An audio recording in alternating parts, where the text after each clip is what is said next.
I'm Casey Hansen. I'm chair of the Democratic Party of Oregon. And you are Democrats. I said you are Democrats. There you go. I want to welcome you to the 10th annual Wayne Morse Gala. We have a great program tonight, and we're going to just get started right away.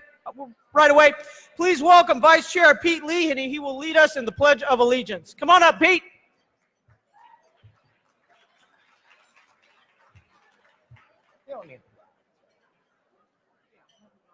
Okay. If you are able, if you could please rise for the Pledge of Allegiance. I pledge allegiance to the flag of the United States of America, the republic for which it stands, a nation, indivisible, with liberty and justice for all. Thank you.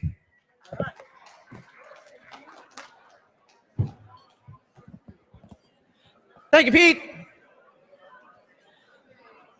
Oregon Democrats gather once a year in honor of Wayne Morse, an Oregonian and a Democrat who was truly guided by ethics and was always driven to do what was right.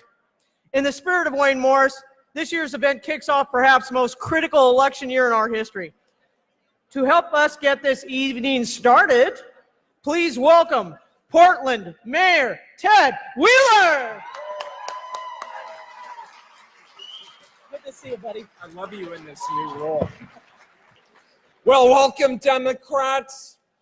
Welcome to the party. Thank you for being here tonight, especially to those of you who've traveled great distances to be here. Welcome to the beautiful city of Portland, Oregon. And Casey, thank you to you. Thank you to all the folks who worked so hard at the Oregon Democratic Party to bring us all together. I especially want to thank all of you who are grassroots supporters who work tirelessly and often thanklessly to make sure that the Democratic movement in Oregon remains strong. We gather here tonight, all of us, as Democrats. We join together as people who love our communities, our region, and our nation. We come together from a diversity of backgrounds, cultures, histories, and lived experiences. We come together with a sense of purpose and a vision that bind us together in common cause. We believe in the basic principles of fairness and of justice. We believe that all people are entitled to human dignity, regardless of who they are or where they come from. We believe that everybody has a right to basic security, the ability to put a roof over their head, put food on the table, send their children to a good school, have access to health care when they or one of their loved ones are in need. And yes, when the time comes, as inevitably it comes for all of us, to retire, we're able to do so with a semblance of dignity and economic security.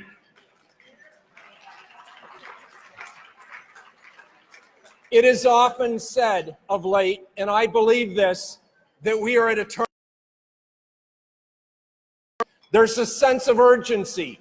Everything that we believe in, the values that we share, that we come together to celebrate tonight, all of them hang in the balance. We live in a time which for too many is a time of uncertainty, anxiety, and fear. I have a question for you. Do you believe we are being tested? I do too. I do believe we are being tested. And people are looking to all of us as Democrats. They're looking at us to reclaim the moral bearing of this nation. They're looking to us for leadership at the local and the state and the national level to reform and to restore the fairness to our economy and stop the obscene consolidation of wealth and power in the hands of the few at the expense of the many.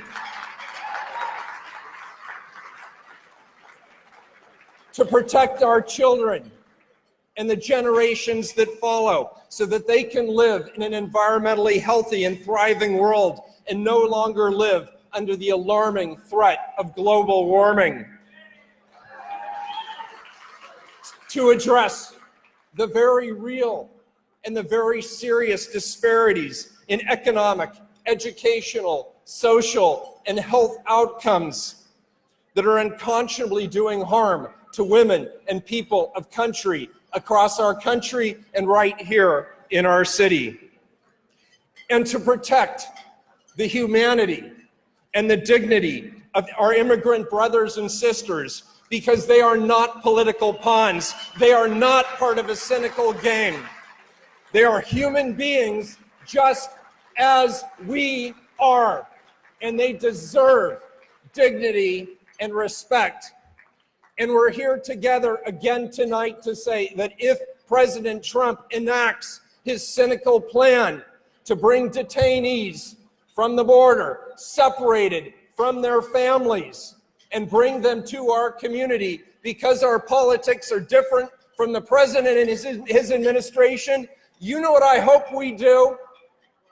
You know what I hope we do? I hope we welcome them with open arms. That's what I hope that we will do. On these and so many other issues, this is a time for real change and real leadership. And we in this room, we the Democrats, we are rising to the occasion, and we will meet the challenge of these times. As Democrats, we're coming together at a time when we are rebuilding our strength and we are rebuilding our momentum. And just last year, we successfully recaptured the United States House of Representatives.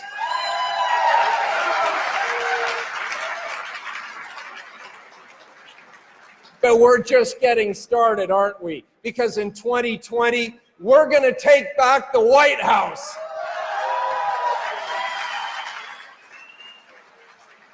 The only thing that can stand in the way of our success is if we allow ourselves as a party to become divided. We cannot allow that to happen. The time is too important. Today we move forward together as Democrats, and I thank you all for your collective wisdom, your compassion, and your leadership and your vision for the future. We're in it together and we're in it to win it. Thank you.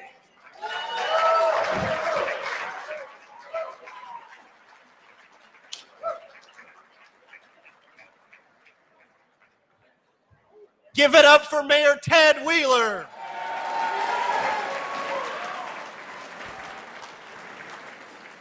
Good evening, Democrats. I'm DNC member Tanya Shively.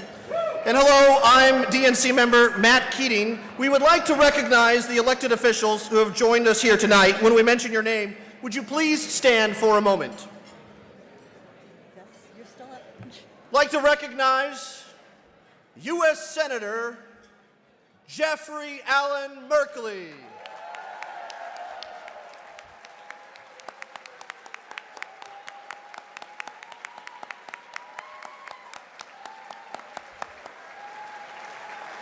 Senator, you are our jam. Thank you for all you do. I'd like to recognize Congresswoman Suzanne Bonamici.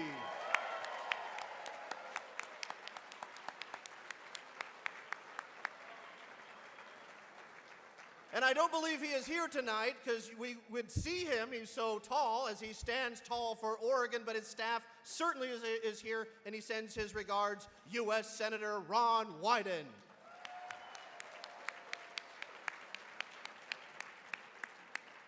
Congress members Blumenauer, DeFazio, and Schrader also send their regards. And of course, thank you for being here, Congressman Gallego.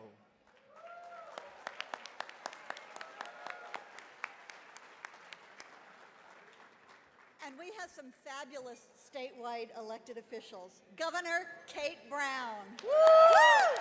Woo! Woo! Attorney General Ellen Rosenblum. Woo!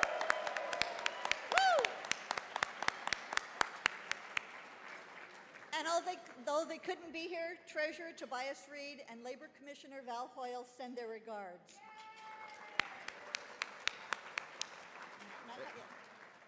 And at this time, we'd like to thank our state senators and state representatives for fighting for us every day in Salem. You do us proud.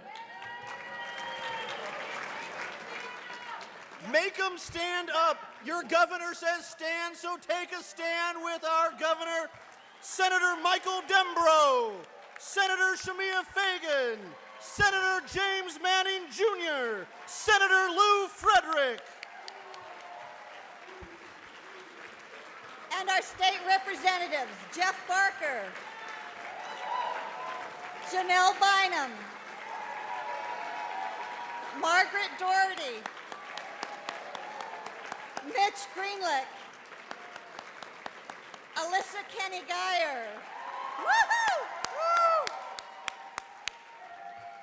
Mark Meek, Courtney Neron, Rob Nose, Rachel Pruzak, Jeff Reardon, and last but certainly not least, Tana Sanchez.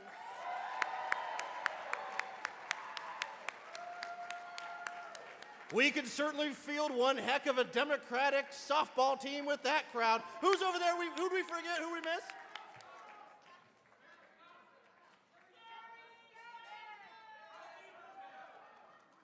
All at once.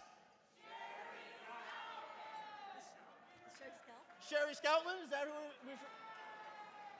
Sherry Scoutland, thank you for being here. And thank you, former Speaker Dave Hunt, for the assist. We appreciate that. Did we miss any other state lawmakers? Who's over there? Senator Manning, help me out. No, We'll get to the gov. Thank you. We'll get to the gov. We would also like to thank our tribal officials and other respected members of the tribal community, including Michael Rondo. Michael is CEO of the Cow Creek Band of Umpqua Tribe of Indians. Michael, thank you for all you do. I would like to recognize Tribal Chairman Austin Green of the Confederated Tribes of the Warm Springs Reservation.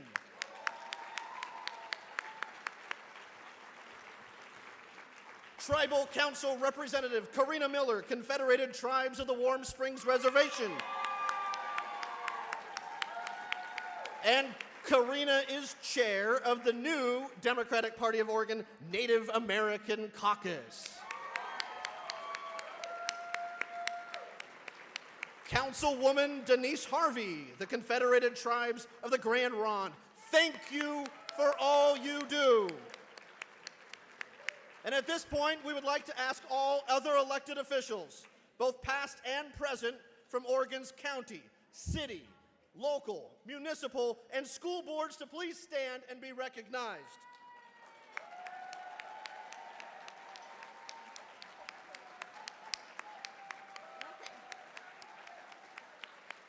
Now we get to announce the gov. We would like to recognize the presence of our former governor, Ted Kulingoski. Thank you so much.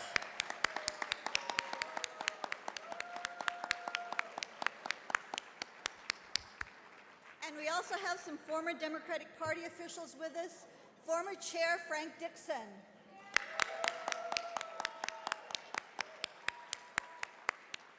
And our immediate past former vice chairs, Lupita Maurer and Valdez Bravo. Okay, we have an election coming up. So would anyone that is running for an office please stand and be recognized for all that you are doing right now. Thank you so much. Woo! Woo!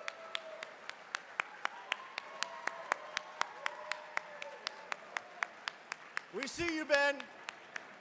Vote early, volunteer often for these critical races coming up in May. And we would be remiss if we didn't recognize former DPO Chair Gene Atkins.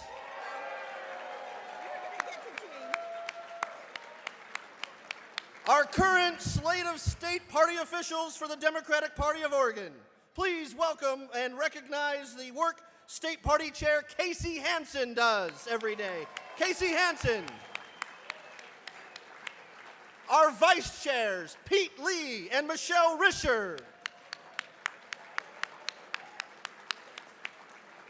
Treasurer and City Council, shameless plug to East County Rising, right?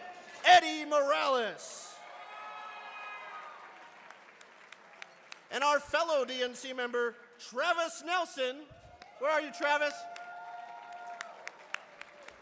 Travis, thank you for all you do. Thank you. And our secretary, Eileen Kiley, sends her regards. Thank you, Eileen, for your service.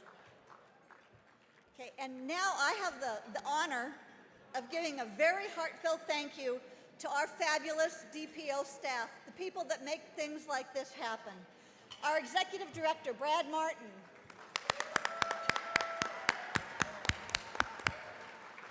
Deputy Director, Molly Woon. Compliance Director, she's the one that keeps us out of jail, Cindy Moody. Operations Director, Candy Emmons. Development Director, Katie Drum. Political Organizing Coordinator, Ron Morgan. Technology Director, Jonathan Rudolph. Digital Coordinator, Tim McCann. Constituency Organizing Coordinator, Mario Parker Milligan.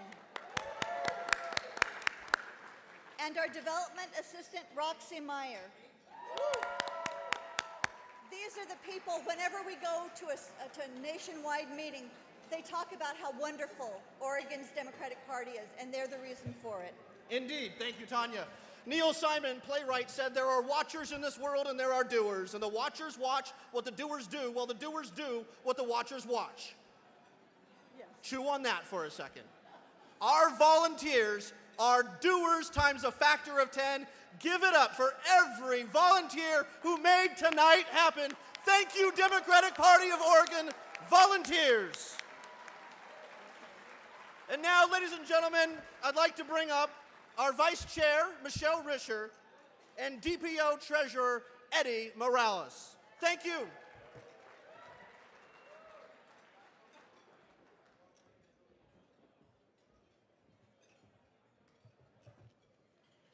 ready? Yeah. Hi, I'm Michelle Risher, and I am a Vice Chair of the Democratic Party of Oregon.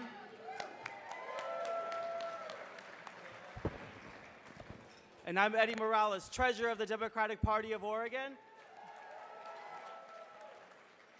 And first off, this is our favorite thing to do. We get to thank our donors, which without them, none of this would be possible. So before we get into it, we want to give a special thank you to two very important sponsors. Firstly, Morel Inc. and Scott Ballo, who donated the beautiful program.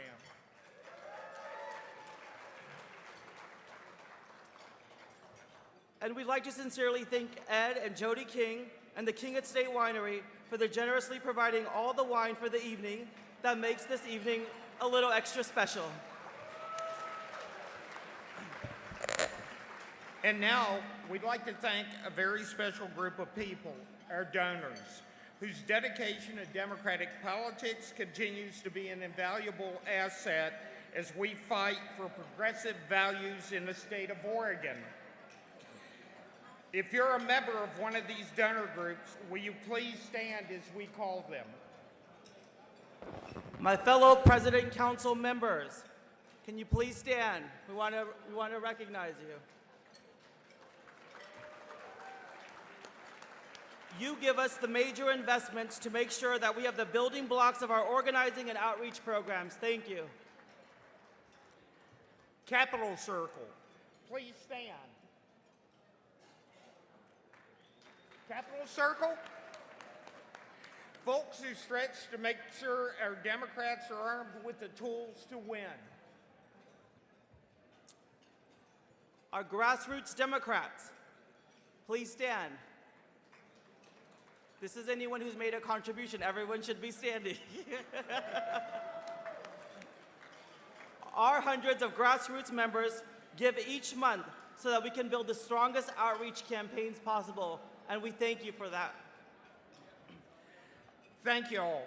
You've given and continue to give us the base of support we need to build our campaigns early and win. Now we want to sincerely thank the sponsors of this event. Our platinum sponsors include U.S. Senator Ron Wyden, IBEW Local 48, Morel Inc., Pacific Northwest Regional Council of Carpenters,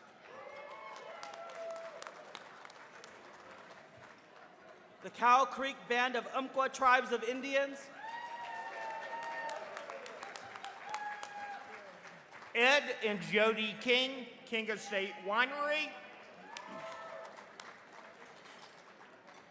the International Union of Painters and Allied Trades District Council 5, UFCW Local 555, and NGP Van. our gold sponsors, U.S. Senator Jeff Merkley, Governor Kate Brown, U.S. Congressman Peter DeFazio, U.S. Congressman Earl Blumenauer,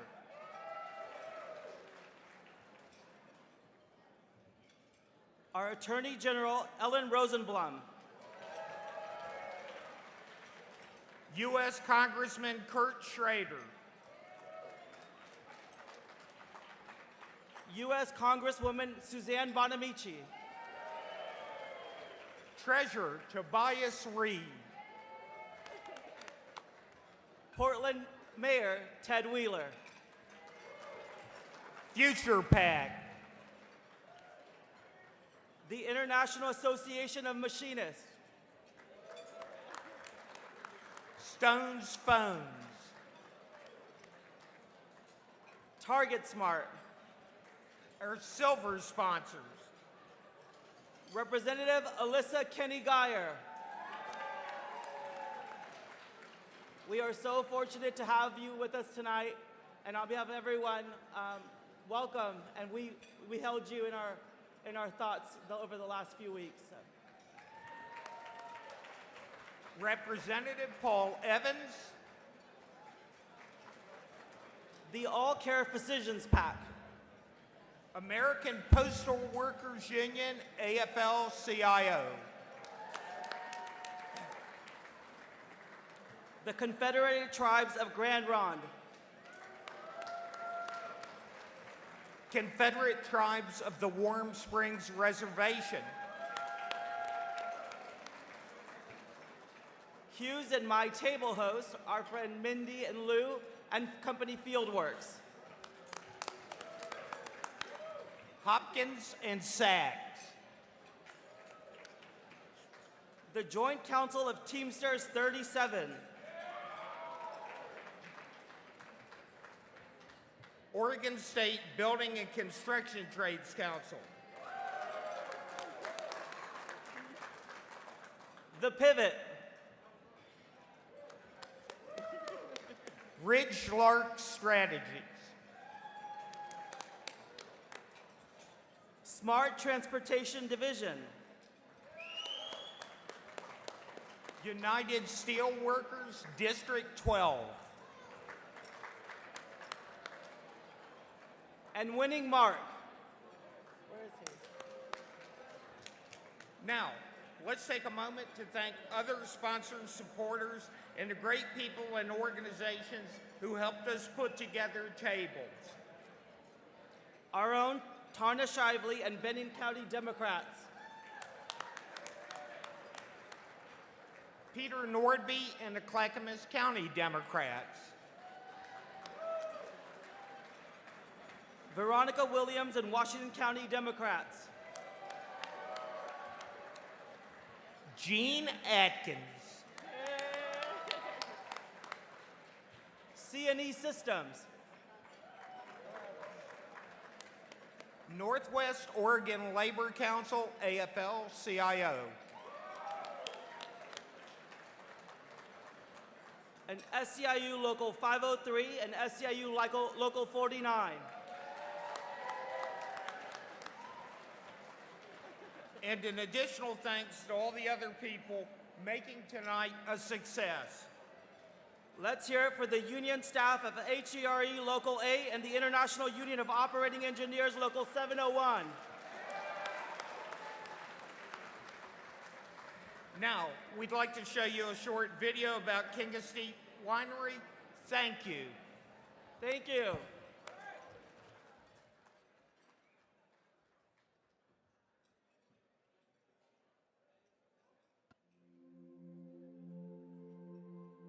My family has always had a passion for exploring the unknown, taking risks head on and making steps into new territory. We took a chance coming to Oregon's Willamette Valley, but the vision has always been the same with any endeavor of ours. It needs to be done right.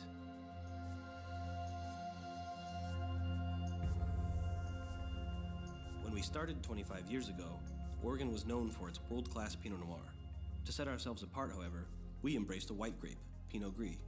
This was an uphill battle, but through the years we have carved out a name for ourselves with both our award-winning Pinot Gris and Pinot Noir.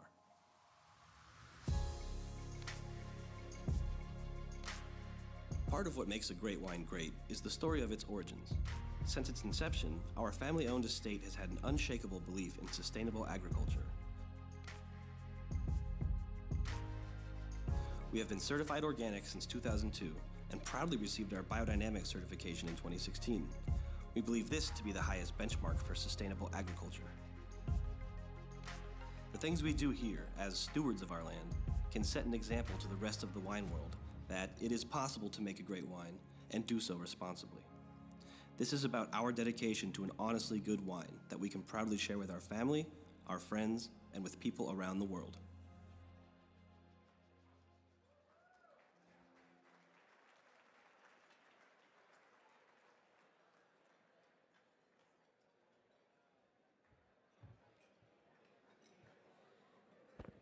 Hello again, Democrats. Hey! I want to thank you again for spending your Saturday night here at the 10th Annual Wayne Morse Gala. And I would like to first give a shout out to all our friends watching at home. Yes, we have the technology, and we are streaming on Facebook Live tonight to viewers far and wide. So say hello. Hello! Hello! All right, to get us started tonight, I would like to say a big hello and welcome to some of the young activists this evening who will be making a difference for decades to come. Please hold your applause until I can introduce them all to you. We will be giving out a couple of different awards tonight later, but I want to acknowledge the College Democrats of Oregon. Just last weekend, the College Democrats held their annual convention and chose to give their Bill Bradbury Award for Civic Engagement to the College Democrats of Pacific University of Forest Grove. The Pacific University team has done stellar work on voter registration and engagement, setting a wonderful example for all campuses, all Democratic campus organizations statewide. Go Boxers! Woo! Secondly, we have some even younger activists here who you should also know. Sadie Walsmith, Finn Jacobson, Eliana Andrews have been diligent anti-gun violence activists since last year's epic Washington, D.C. march. They've written op-eds, lobbied electeds, and traveled to D.C. and Denver representing Oregon proudly at the National Gun Violence Prevention Conferences. Their hard work can be seen down in Salem with Senate Bill 978, legislation that provides forward movement on gun violence prevention that's better than any previous Oregon sessions. These young activists are determined, driven, and dedicated to reducing gun violence in their lifetime and ours. Sadie, Finn, Eliana, all you boxers and all you great college Dems, please stand if you are able. Let us give you some love.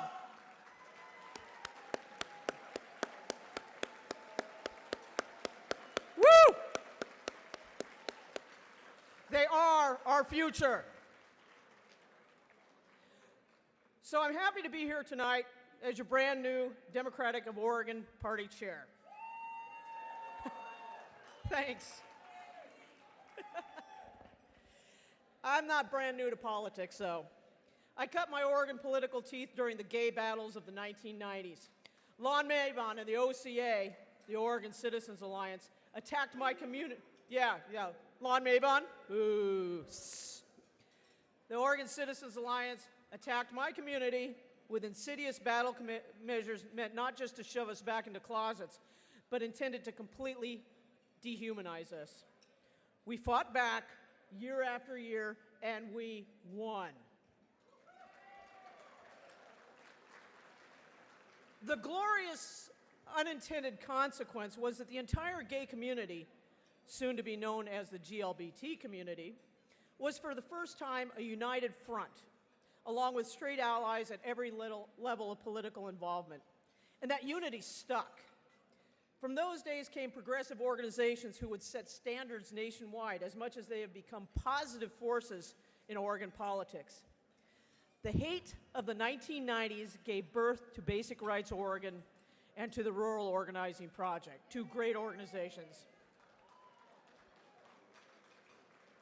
In the years after 2000, we gay folk evolved to a greater force in the Democratic Party of Oregon. After the debacle of the 2004 election, the Democratic LGBT community came together under the leadership of future DPO Chair Frank Dixon, along with future DNC member Laura Calvo, Sam Sappington, and Leo Shulman. This handful of noisy activists renewed the LGBT caucus and began to demand that our issues would be intertwined in the Democratic platform. No longer was it just an isolated champion or two like our beloved Governor Barbara Roberts, who alone clamored for LGBT equality. We connected with our allied organizations. Yeah, give it up for Barbara Roberts. We connected with our ally organizations, and our dream for equity began, piece by piece, to become reality. And it all began because more than a decade earlier, we saw the essential need for unity. In many respects, we Democrats face the same battles now. A modern despot occupies the White House and shows no inclination to hide his antipathy for the most vulnerable and marginalized communities. As Democrats, we are horrified by the bigotry, the misogyny, the homophobia that oozes from the White House on a daily basis. We are aghast at the corruption and the criminality of Individual One and the cabinet members who fly through the administration's revolving door at a frightening pace. Last year, we mobilized. We fought back, and we won.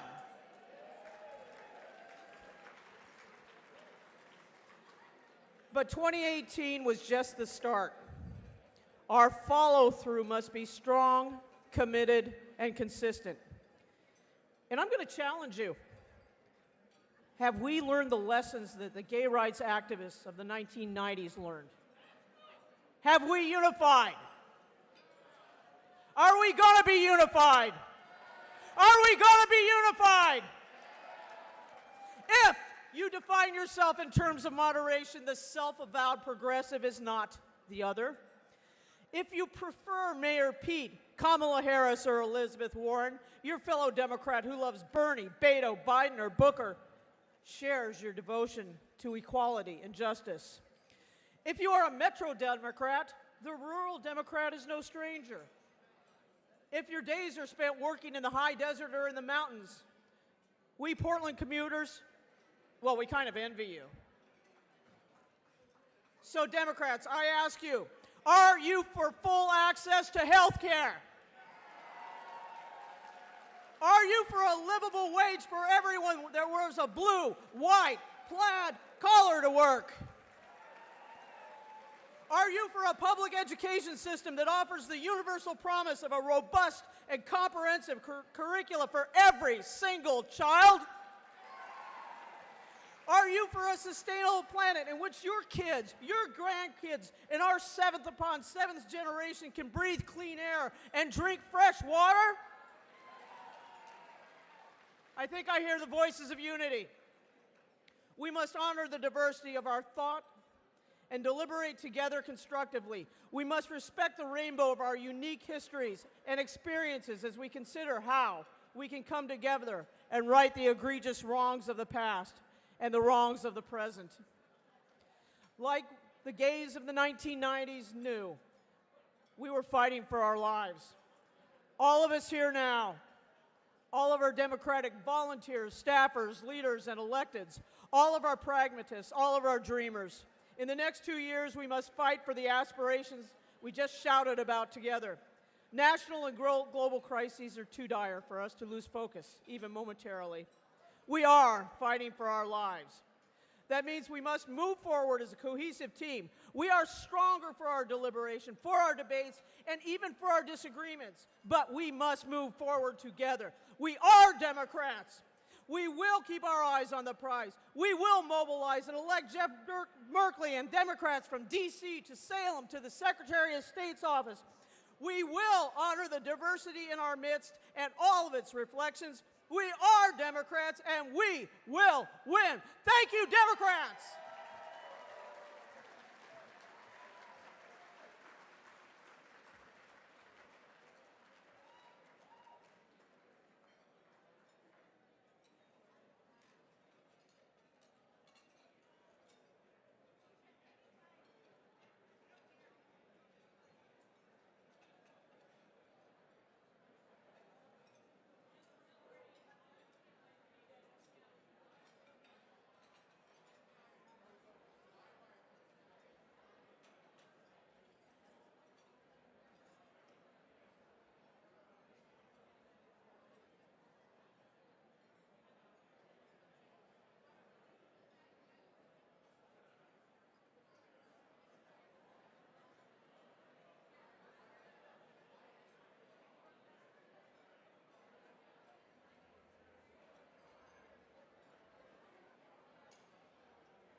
Folks, we're going to take a 3-minute break to let the housekeeping to help clear the tables, and then we're going to be right back in the program. Thank you.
All right, can I have you take your seats again?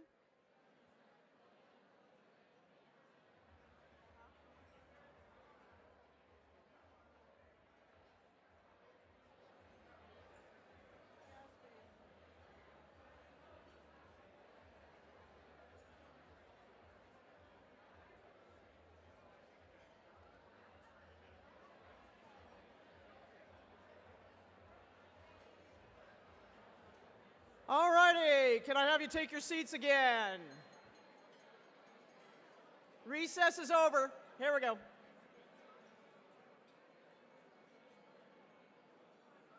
Travis, here you come. All righty, everybody.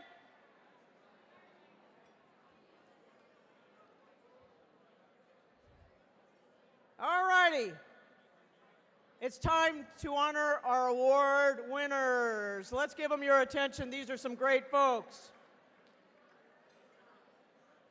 We've come to the portion of our program this evening where we recognize two remarkable Democrats for their leadership and contributions to the party. We award the Klinowski Award for Civic Engagement, which is named after Jim Klinowski.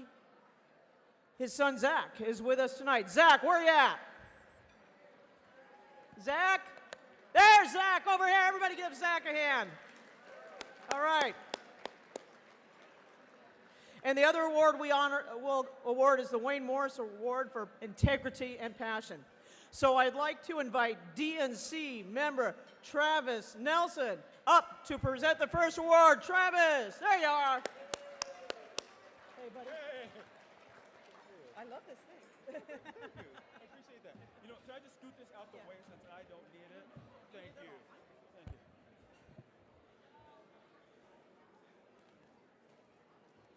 Good evening, Democrats. I said good evening, Democrats. So I'm Travis Nelson, Democratic National Committeeman. Before I get started, I want to give thanks to the Union Hilton staff here who's taking the time to serve us all this evening. Everybody, please give them a warm round of applause.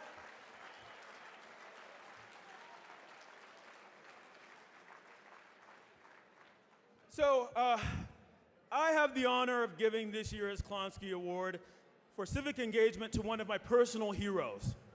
Michael Birch is what I think of when I think of a Democrat who not only talks the talk, but walks the walk. For 16 years, Michael Birch worked directly with at-risk youth at Portland Youth Builders, an alternative high school completion and real-world training program. And I heard some applause or shout out for Youth Builders. Go ahead.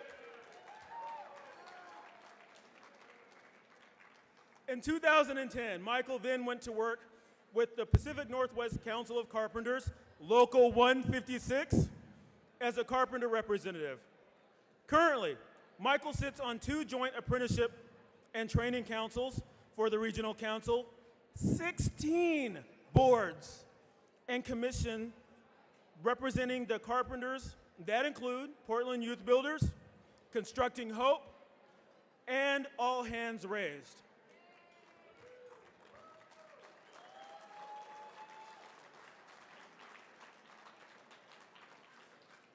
Michael has been tireless in educating young people, particularly women and minorities, about the many careers in the trades. Michael is a community activist, relationship builder, organizer, and staunch advocate for workers and the middle class. I can think of no one better to receive this award this year. Please give a warm round of applause for Michael Birch.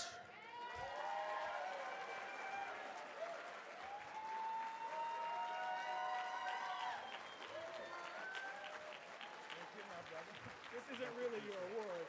This is where your name will go. They don't have the awards ready.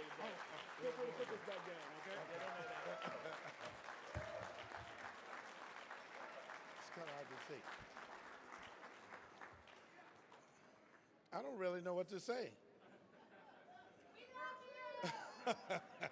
Love you too, Governor. So, this was quite a surprise to me. I don't know what I did to earn this recognition outside of what I normally do. So, lean into the mic. I do have an outside voice. So, what I do is what I have a passion for, what I love to do. None of this, none of what I've done would have been possible without the support of my wife, who's here tonight.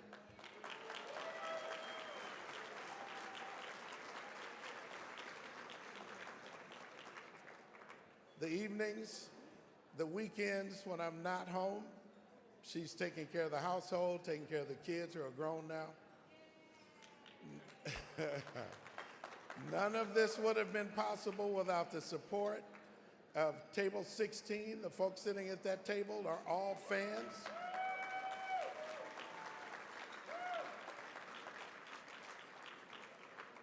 And without the other trades who are here tonight. The work we do changes lives in our community every day.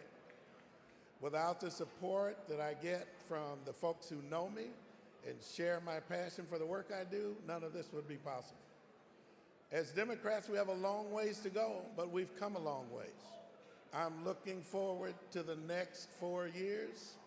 I'm looking forward to the next election, and I'm looking forward to more contracts with signatory contractors, middle-class workers, going to work with high road wages and benefits. Thank you.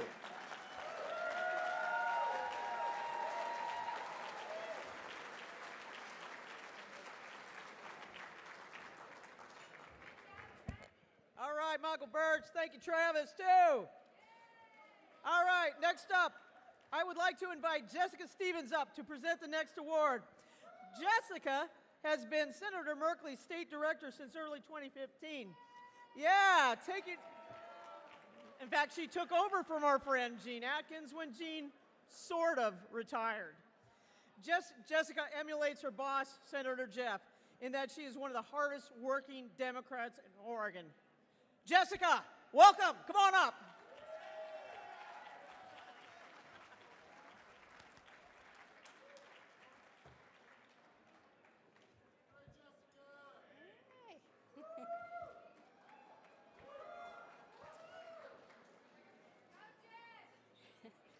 Now I can't go wrong. It is an honor to present the 2019 Wayne Morse Award for Integrity and Passion. And I'm going to interrupt conversations because this is one of the most important tributes of our evening. Thank you for your quiet for just a few minutes. Thank you.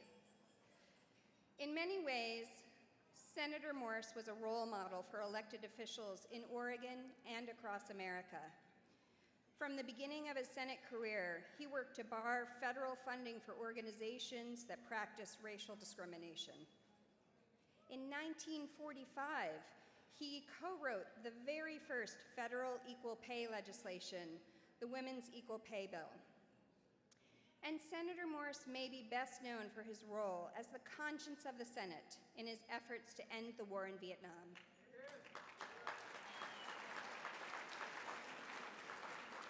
It is fitting that tonight we honor another leader and role model and fighter for peace and equal rights, Gene Atkins.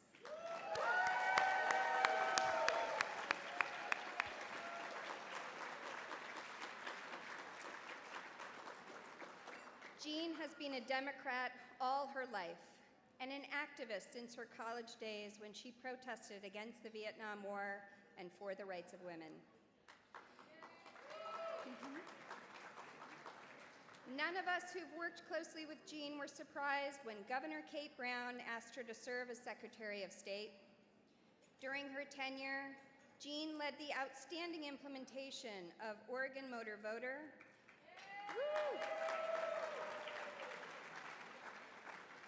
And oversaw the highest turnout election in Oregon history. In 2017, Jean was elected chair of our party, leading us through an unprecedented surge in Democratic participation and an overwhelmingly successful 2018 election cycle. Thanks to all of you. As chair, Jean burnished our party's reputation for acting on its values.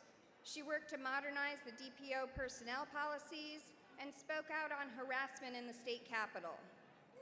During her term, she traveled the state to meet with more than 30 county parties and reduced barriers to participation and oversaw significant expansion of the Neighborhood Leader Program.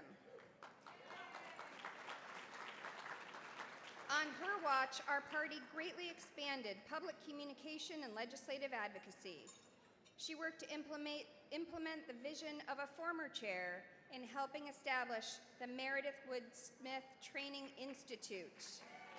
Thank you, Meredith. Most importantly, she fostered an environment of unity and civil discourse. Jean has a rare ability to ensure that every voice in a room has the chance to be heard and with respect. Perhaps less quantifiable is the impact Jean has had on generations of activists who follow in her footsteps. Now I'm going to tell a personal story, so you have to pay attention for just like 90 more seconds, and then I'll be done. In 2012, I was excited and humbled and nervous to join Senator Merkley's staff. Second to the honor of working for Senator Merkley, I found my 2 years working under Jean's mentorship to be one of the most rewarding and growth-filled periods of my career. Jean's ability to be present and take the time to support her staff is an example I try to emulate every day. And Jean taught me how asking questions can be much more important than answering them. Can you tell me more about that? Over the last 2 years, I've continued to call Jean for help. Often she answers from the car while John is driving on a road trip to visit with another batch of county parties across the state. Sorry, Jean, but I'm going to continue to call you to ask you for advice, and I'll be excited to hear where you are next when you pick up the phone. Senator Morse once said, "I am offering an experiment in politics, a program of principle above politics." I think we can all agree that Jean Atkins has exemplified this experiment. Thank you, Jean.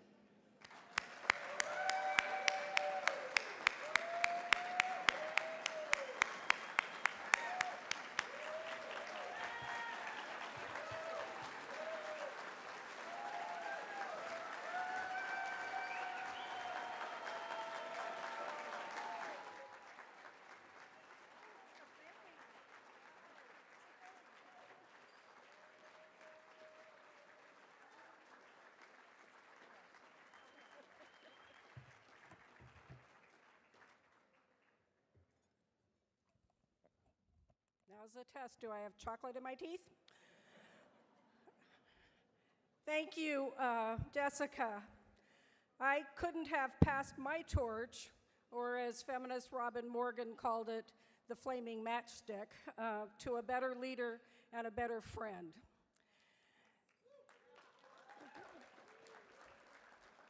Some 25 years ago, I was asked to become manager of clinic programs at Planned Parenthood. It was a job I had no real qualifications for, having been trained as a lawyer and having, before that, only worked as a lobbyist. On top of that, the trajectory of that organization was towards expansion. More clinics, additional services, including, for the first time, abortion services. I remember how, and I think of it as being in the middle of the night, it began to dawn on me that this new responsibility was way harder than anything I had done before, but also more important. Services to women and their families were at stake. And I was the supervisor of a very large staff, all very talented, skilled, and committed, but also somewhat quarrelsome and independent thinkers, who needed me to figure out how to get them through a very big and somewhat scary transition. I don't mind telling you I was daunted. For many days and weeks, it was literally an act of courage for me to get up and go to work. So what does this have to do with winning the Wayne Morse Award? When I think of Wayne Morse, I think not just of integrity, which I hope I've had, and passion, which I know I've had, but of courage, taking an unpopular stand, speaking truth to power. That was a kind of courage that I admired, and as an advocate, I tried to behave that way. But from my Planned Parenthood experience forward, courage became all about being willing to take on responsibility to lead a group to get something done. When I think about it now, had I not had the great reward of watching that team at Planned Parenthood succeed on behalf of those who needed their services, I might have gone back to lobbying and never have chosen to take that kind of responsibility on again. But then along came the state of Oregon and offered me the opportunity to start a new statewide family planning program.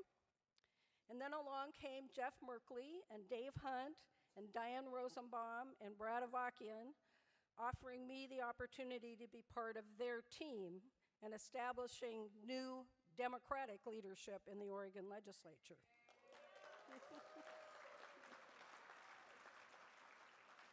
And then suddenly, there was a Senator Merkley.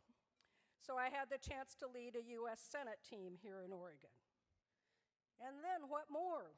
What a fabulous chance to be Secretary of State when we were revolutionizing voter registration in our state.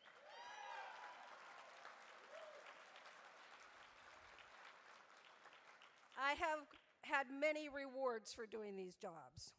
But I want to acknowledge, and I particularly want to say to young women in the room, every role I've played, I got up in the morning and went to work with my fingers crossed behind my back, hoping I would know how to respond to whatever the day was going to bring, and willing myself to be courageous enough to take on the responsibility anyway. So I always followed the advice of Bob Dylan, and he said, I can tell you fancy, I can tell you plain. You give something up for everything you gain. And since every pleasure's got an edge of pain, just pay for your ticket and don't complain.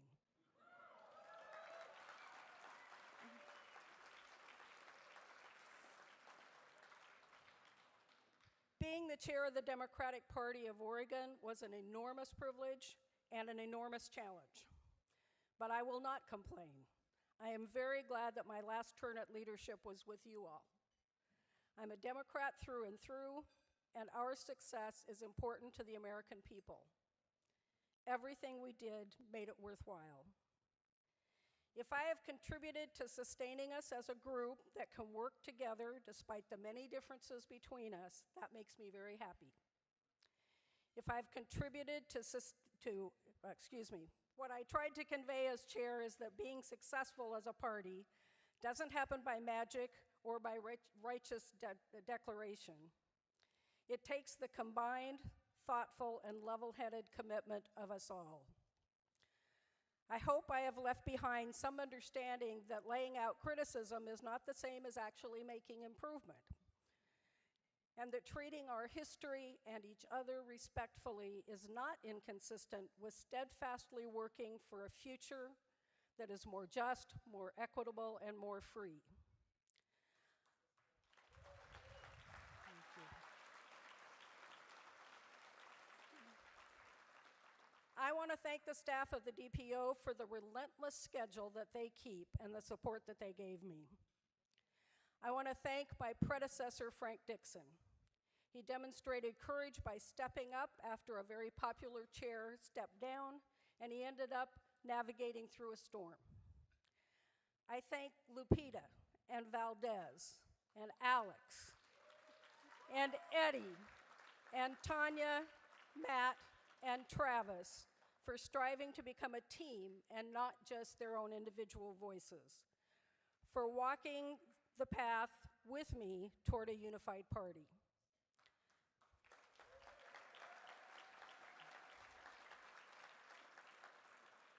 And I hope that you will thank KC and the new team that has stepped up just this month. It took courage for them to do that. It will take courage for them to get up each day and exercise that responsibility. This is a moment for courage in Oregon and in America. So I ask you to please give them your gratitude and your support. In fact, walk alongside them and be courageous as well.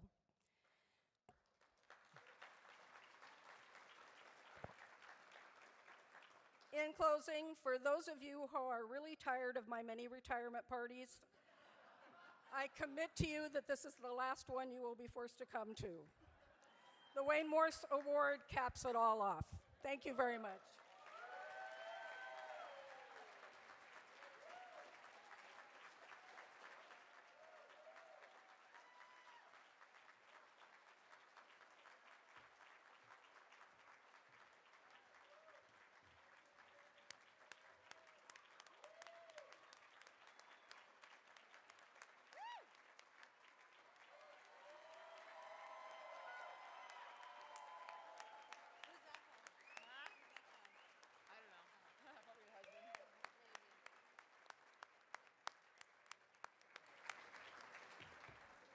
Hello, Democrats. I said hello, Democrats. My name is State Senator Shamia Fagan from East Portland. And I'm Representative Rachel Prusak of House District 37, which includes... And as of 2018, we turned the district blue for the first time ever. We are excited to be part of Democratic majorities in Salem because as Democrats, we fight for real changes for real people. Is that right? Shamia, Yep. can I ask you a question? Who runs the House? Democrats. Who in Oregon runs the Senate? Democrats. And in Oregon, is our governor, I'm going to check. Democrat! That's called a trifecta. A trifecta, folks. Because of the hard work to elect Democrats last year, we have made Oregon's blue trifecta stronger than ever. Woo! And when Democrats are in charge, it's not just a label. Democrats make a difference because while the governor in Ohio, the Republican governor, is signing the nation's most restrictive anti-abortion law, boom! Our governor started her career by escorting women into Planned Parenthood clinics.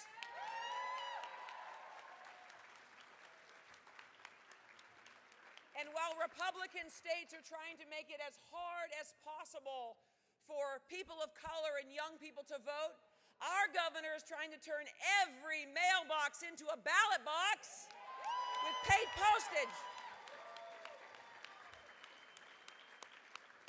Because what in the hell is a stamp anyway? I don't know.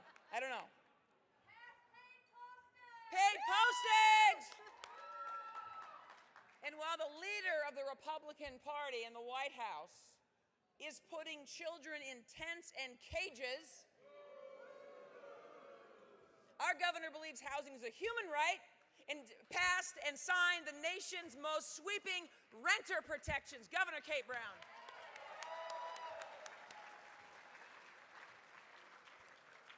We have super important May elections coming up, and as Democrats, we have to vote all the way down the ballot. All the way down. Because our opposition has been organizing down the ticket for years.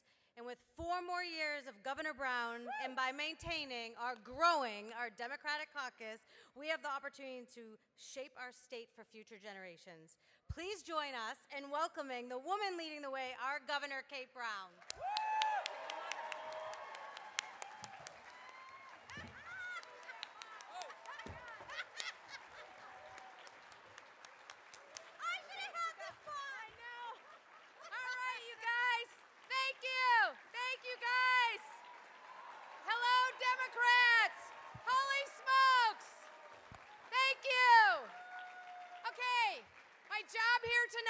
going to be very short and sweet, just like my height. Thank you, Senator Fagan. Thank you, Representative Prusak. I'm not sure everyone in this room knew who Representative Rachel Prusak beat. Do you remember?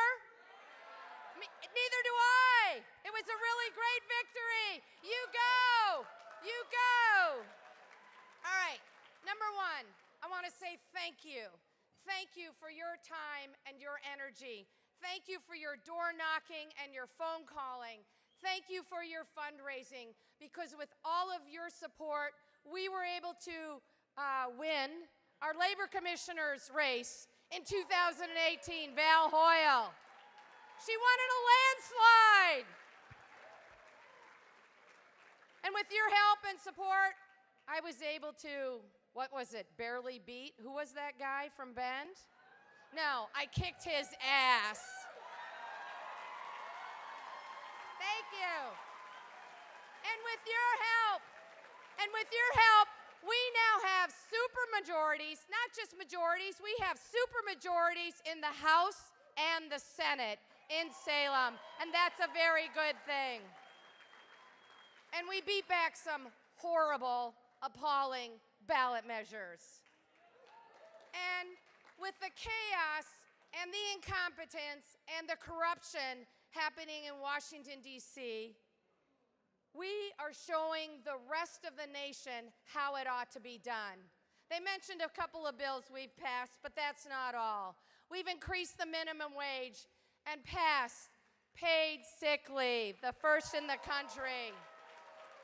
We passed the most comprehensive Equal Pay Act in the country. We passed the most comprehensive reproductive health care bill in the country. We are making sure that every single child in this state has access to health care, and that's a very good thing. But that's not all. We've got a little more work to do. And with your help, we can continue what we're doing in Salem. There's a really important bill that we're going to need your help to pass. Senator Dembo, Representative Power are leading the way on a little bill, House Bill 2020, Clean Energy Jobs. Let's get it done this session. Let's get it done. Do we have your support? All right. We have to make sure that we are reforming our criminal justice system. That is a fair and equitable system. We have to work to keep dangerous guns out of the hands of wrong people. Anybody in for campaign finance reform? I don't think it's fair for one person to be able to buy a megaphone so loud that it drowns out all the other voices. Do you? Let's make it happen. All right. And of course, we want to make sure that we have an education system that we can be proud of, that will ensure that every single one of our students has an opportunity and the ability to graduate from high school with a plan for their future and the tools to compete in a global economy. And that's going to require some more money. Are you willing to fight for those resources? I can't hear you. Are you willing to fight? So, you guys were with me when I had a tough race in 2018. I don't think he's going to have a tough race in 2020, but I want to make sure that we're all going to work hard as we prepare for the 2020 election to re-elect Jeff Merkley. Are you sure? And can we also find a new occupant for the White House? All right. We have a lot of work to do. Are you ready to keep door knocking? Are you ready to keep phone calling? Are you ready to get all your friends out to vote? All right, let's make it happen. Let's keep Oregon a shining beacon of hope. Thank you. Let's go. Let's fight. Let's win.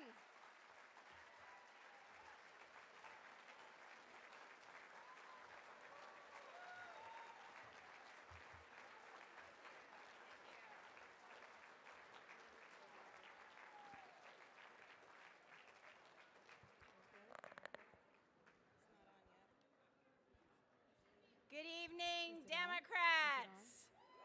Whoa! It is so exciting to be in this room with all of you tonight. I'm Ellen Rosenblum. I'm your Attorney General.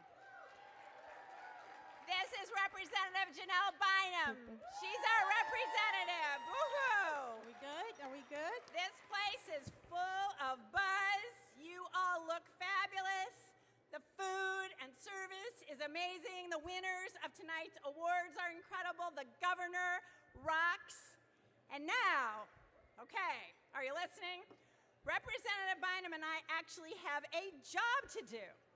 We are going to help raise lots of money in honor lots of money in honor of our honorees, Michael Birch, Gene Atkins, and we're going to set up the new DPO chair, Casey Hansen, for success tonight. We re-elected Governor Brown with party supporters like you, and now we need to re-elect Senator Jeff Merkley, and we need to keep our supermajorities. Janelle? All right, good evening, everybody. How you doing? Okay, so they don't always like me in caucus, but I like to make money. So that's why I always get to do this job. But I'm going to tell you, before we get started, I got to tell you why we're raising this money. And I'm going to tell you why I feel personally indebted to all of you. So, the black woman in me needs silence. Because this is important, because people like me don't get up here. We don't make it this far. It's just a few of us. But I want to tell you that every time I ran, I had the support of the DPO. And I also noticed that my opponent, who tried to run twice against me, every time she ran, she always had money.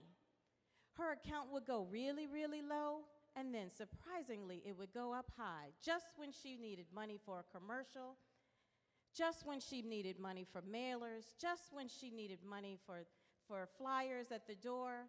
And she even got little stickers that said, "If you're getting this sticker, Lori was here." I was like, wow, they are really, really spending a lot of money on her. And I have to do my part to make sure that the next person that comes behind me has money for their campaign. So that's why we're here tonight. That's why we're here to make sure that every person that wants to run, that wants to knock on a door, that wants to serve on a school board, that wants to serve as a state representative, that wants to become governor, that wants to be a senator, every person has that chance. Can I get an amen? Amen. So we're going to raise some money tonight. Now, A.G. Rosenblum used to be a judge, and she's used to telling people what to do. Oh, no. I never could raise money before, but now I'm an uncaged bird. So here we go. So I have some really great news to start us off. We have two big matches tonight, okay? One is for $7,500 and one is for $5,000. How cool is that? But I can't tell you who they are yet because they're matches, and you know what that means. So we're going to get back to those in a few minutes. We're going to start tonight at the $2,500 level. So it's hard for us to see up here, so when you raise your envelopes, and I'm going to ask you to raise your envelopes because we'll be able to see you better, and that way you're also going to remember to fill them out. So there's a little method to our madness here. So when I call out the level that we're talking about, please raise your envelopes high and even stand up so that we can see you, okay? So is there anyone in the room tonight who can start us off with a $2,500 contribution to the Democratic Party of Oregon? All right, I see we have... Get your napkins out! Okay, we have... Let's celebrate some money! Dan and Vicki Cole. Where are Dan and Vicki Cole? There they are. Thank you, Dan and Vicki. And we have Jim and Cheryl Kuhn and their daughter, Nora. There she is. Thank you, Nora, on behalf of your parents. Yay, fabulous. Anybody else at $2,500? Raise your envelope high so we can see you. It's a little bit hard to see. Okay, I don't see any yet, but if you change your minds, if you kind of, discover that little $2,500 bill in your pocket, pick it up and raise your envelope. But in the meantime, okay, there's your first line right here. Did you know? All right, little trivia for you. Did you know it costs $3,750 for 1 month of organizing and recruiting neighborhood leaders who knocked on over 154,000 doors to get out the vote last year? Yes, and the program has doubled in the last 2 years to include 23 counties. So we've just had a great election. As noted, we've reelected our governor, we've won a supermajority, but now we need to restore the coffers. Okay, so back to the matches. This is really exciting, and you'll find out who these generous match donors are in a few minutes, but not until the match has been made. We need, okay, here's what we need. Listen carefully. At least 10 $1,000 donors to get the first part of our match tonight, okay? 10 $1,000 donors. It's okay if we get 20, okay? That's actually great. All right, we got one we're here. Gonna start with one. Three, Joe Esmond. 4, 5, 6, We got, okay, 7, thank you. 8, Keep your envelopes 9, up. 10, 11, Thank you.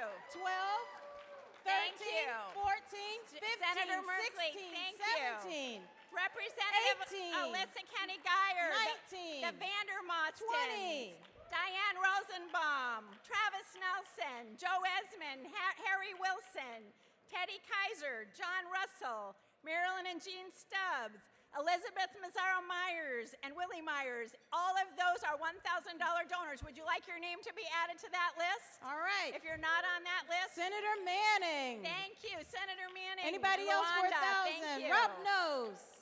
Oh, this is Senator Senator Senator Merkley. Merkley. Yes, we got Senator Merkley. Okay. I apologize if I didn't catch your name, but we are delighted to have you. Oh, Phil Lindquist. Thank you. Oops. What is this? Okay. Cat. I can't read it. The painters. Oh, the painters. Thank you. I'm sorry, I couldn't read her writing. Thank you, painters. 5,000. Whoa, $5,000. Okay, we weren't even up to that one yet. Oh my gosh. Thank you a million. And not in this room, but also committed, pledging $1,000, Chuck Tauman and Tom Walsh. So thank you. Is there anybody else in the room at this time? You can give $1,000 at once, or you can pledge $84 a month. We have a budget plan. That adds up to $1,008, but that's okay because it might be better for you, easier for you to spread it out over the year, and we're happy to do that. DPO is really good at that kind of stuff. So if you'd rather do $84 a month, that would be great too. Okay, now I'm going to tell you about the two big matches that I mentioned earlier. So if I could get to come up here just so you can see them with their envelopes, Tim Foster of IBEW, the $7,500 match has been met tonight. $7,500. Tim, come on up. Woohoo! Thank you. Thank you, Tim. IBEW, our big match for the night, $7,500.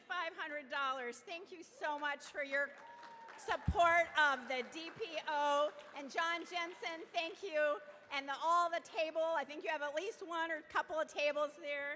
I know that Joe Esmond's here tonight too. Thank you guys so much. Fantastic. So we've met the match, the $7,500 match, and we're gonna meet half of the match from the Cow Creek Tribe. Mike Rondo's here. Mike, come on up. Cow Creek Tribe. The Cow Creek Tribe, a $5,000 match tonight. Where's Mike? Thank you, Mike. All right, yay. Okay, so we're doing really well. We committed to raising $30,000 in the first 5 minutes. We're almost there, but not quite, so let's keep going. And in order to get to that second match, to fully meet that match from the Cow Creek, we need five $500 donations right All right, now. let's go. $500 donations. Who can help us I with got five? one Here we baby. go. I got Here a we Dave go. Hunt. Thank you, Gene Dave. Atkins. Thank you, Jean. I got one in the back of the Thank room. you, Suzanne. Man with the beautiful blue jacket, Democrat blue. Thank you in the back of the room. Sorry we don't have all your names, All right. but if you Can I send them get up two this more way. $500 donations? Just two. I'm greedy. There we go. One We more. have two met more. the Thank match. you. We have met the match for the Cow Creek Tribe. Thank you so much. Both matches have been met. And as I have this amazing note here that the painters are also contributing, donating tonight $5,000. Thank you, painters. Woohoo! Phil Lindquist. Is Phil here? Thank you, Phil. That's fantastic. Okay, now we're going to go to the 250. All right. Now we're getting to the people who did not pay for their seats. All right. All right. Don't forget the buttons and the stickers. We're going to give them a Okay. button or a sticker. And if you didn't pay for your seat and you didn't donate earlier, $250 is going to get you a button or a sticker. And you know us Democrats, we like to be obnoxious with a whole badge of buttons or bumper stickers on a car that hasn't been washed in a while. But these are buttons and stickers from Wayne Morse's campaigns. These are our collector's items, There okay? you And go. some of you collect buttons in here, I know that. So everybody who donates from now on tonight gets to choose a button or a sticker. So, Let's go. $250. We Raise need your about envelopes. 30 people. Let's go. We got one, Okay, we need two, lots of, I don't see very many. Uh-oh, three, maybe I'm just not seeing well. four, There we go. Thank five, you. Thank six, you, Michael. $250 pays for over 500 pieces of GOTV mail. And these mailers bump the turnout 3 to 6%. This can make or break an election, folks. Come on, we need more $250 contributions. We're at 8 people with $250. 800 pieces of GOTV mail. Okay, do we have all our $250 contributors? Okay, they're only giving us 15 minutes to raise $50,000, you guys, so we're not quite there yet. Okay, everyone, listen up. Listen up. I'm hearing too many voices. Everybody, don't give up on us yet. Please don't give up on us yet. We're almost done. We're almost done. This is a level, the level we're about to ask, it's a level that works well for Dems who've just finished dinner. Democrats who just finished their dinner do really well at this level. They're waiting for the guest keynote. And they want to be sure that their wallets are lighter before they go home with that feeling of satisfaction. Please raise your envelopes if you can give at the $100 level tonight. Please raise your envelopes. $100. Look at that. I see 1, all 2, kinds of 3, $100 4, envelopes. 5, 6. Fantastic. 7, 8, 9. $100 gets us 10. over 270 door knocks through our outreach programs. And about 15 door knocks. It takes 15 to get one vote, okay? So $100 goes a long way. 270 door knocks. Please give at that level if you can tonight, okay? I don't see too many envelopes up in the air. Did you just, maybe you don't have any at your table? Your hand will do. Raise your hand. Thank you. Oh, great. Somebody's standing up. That must mean you're giving at least $100. Thank you. Okay. Your turn. Want to go next? Let's go to the next level. Yeah. Okay, so now we're going to do a really weird number. It's $60, but $60 helps us train a candidate or activist in our local elections project. And so we've trained over 500 activists, 377 candidates, and over 2/3 of these candidates have won. So $60.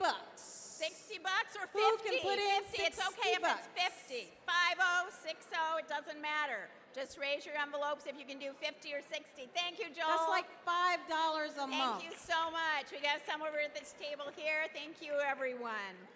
Okay, now there's still a chance. This is the last chance for you to contribute. We are going to be stepping down shortly. I know that really disappoints you, but we're not going to be up here after another couple of minutes. This is your chance to contribute at the $25 level. Keep in mind, there are only 571 days until what, Janelle? Until the 2020 election. And that's less than 4 cents a day. And so you can help the DPO beat Donald Trump. You can help us get Jeff Merkley reelected. You can help pay for my campaign again, too, because we got to run every 2 years. And it's going to take a grassroots team to get this done. And that's what we're raising money for tonight, is this team. You heard the announcement of all of our wonderful DPO staff. We need to keep them, and we need to make sure that they have the ability to do what they need to do to get the work done. So $25. Right. 25. Can we get 25? Your last chance, folks. $25. Raise your hand if you want 25. Raise your envelope for $25. Okay, I don't see $25, but I'm going to do another match. I'm going to offer a $1,000 match, okay? If I can get $25 right now, I will give. If I don't get $15, they're not going to get DPO's not going to get the $1,000 unless I can get $25 tonight. Okay, thank you. Fantastic. Make sure that everybody sees those. It's money on the table, folks. I already gave my $2,500 for this evening. That's on top of that, okay? That's our goal is, well, our goal is $50,000, and I don't know that we're making it. So let's work a little bit harder. This is your last chance, okay? And then you're going to be rid of us, and we're going to have a fabulous speaker in just a few minutes. This is all that stands between us and a fabulous speaker, the representative from Arizona. So let's get moving. $25? $5? We just need 5 more $25 donors. I got 1. All right. I've got 2. Okay, if anyone 3, can do less than $25, 4. I need great. 1 more. We're all in favor. $1, I need $5, $1 $20. There we go. We got it. All right. Thank you, everybody. All right. Thank you, everybody. Okay, we're good. We need to clean up here. Yeah. Okay. All right.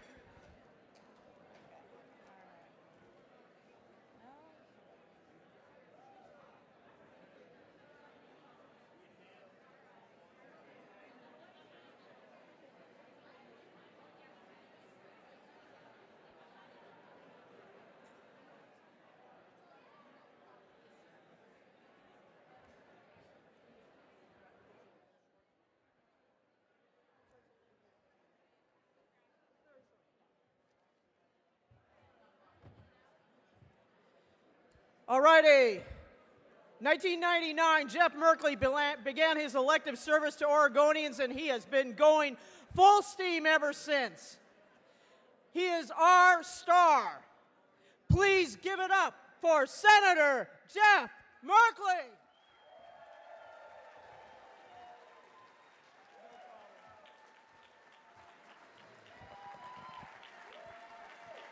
Hey, greetings, everybody.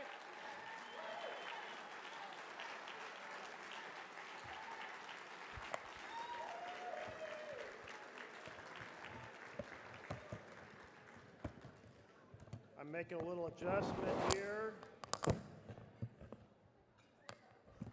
All right, is that better? Okay, well, I'll give it a best shot. Listen, pretty troubled times that we have. I think about all the things that we would be enacting if we had the will of the people making things happen in D.C.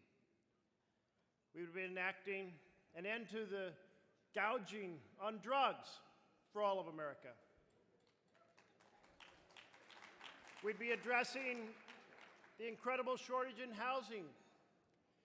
We'd be creating a much more simple, seamless system for health care in general. How about a Medicare for all?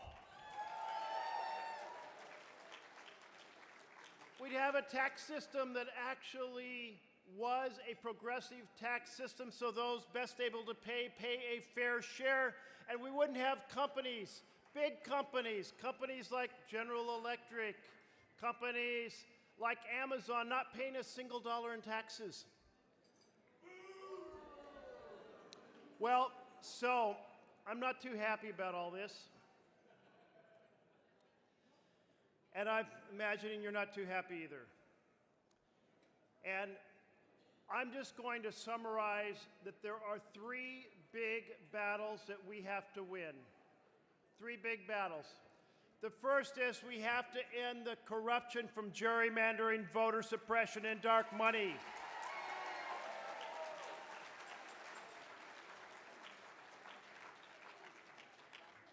There's a small circle of very privileged and powerful people running our nation. That's not government by and for the people, it's by and for the powerful. And you did see that in that 2017 tax bill. That tax bill that took $1.5 trillion out of the national treasury and gave it almost entirely to the wealthiest people in our country. Now, I hold a lot of town halls, following in the model of Senator Wyden. By the way, Senator Wyden's holding his 935th town hall tonight. Real champion for our state. Well, at those town halls, nobody has ever said, I have this great idea.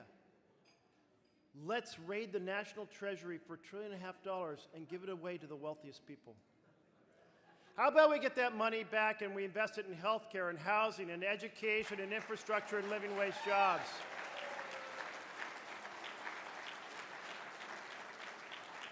And that is, in fact, the second big crisis, the fact that we are not doing that. We're not making that investment in the four foundations for families to thrive. And we feel it in all kinds of ways. And the third crisis is carbon crisis. It's a climate crisis.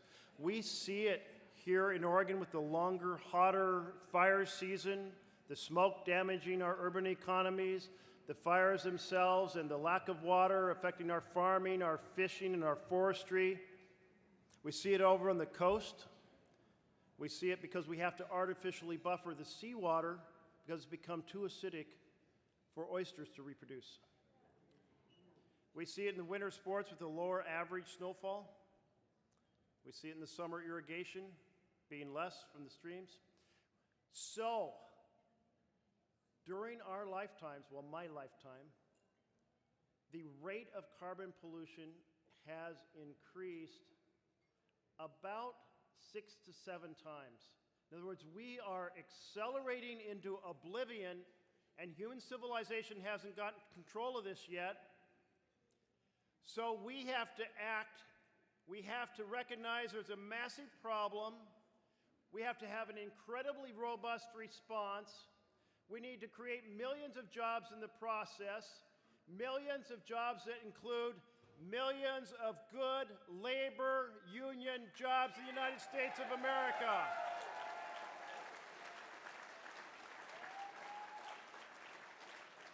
And we have to make sure that the frontline communities and the fossil fuel communities and the rural communities and every community that has been left out of any other economic development benefits from the clean energy and the economic development as we pursue it. Those are the 4 principles of the Green New Deal.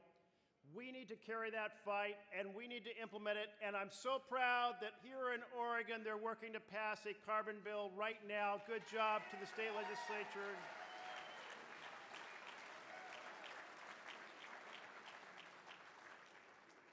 Out in my neighborhood on the east edge of Portland, David Douglas High School area, yay, Park Rose, Gresham, Centennial, Reynolds. No, we're a working class community out there, and I can tell you things are a lot harder now than they were 40 years ago. A lot tougher. My father, on a single mechanic, single union machinist job, he was able to buy a house, being able to go camping on vacations, save a little money for retirement, tell his son and daughter that they'd save some money if we wanted to pursue college. But now the houses, nobody thinks they can buy one unless they inherit it from their parents.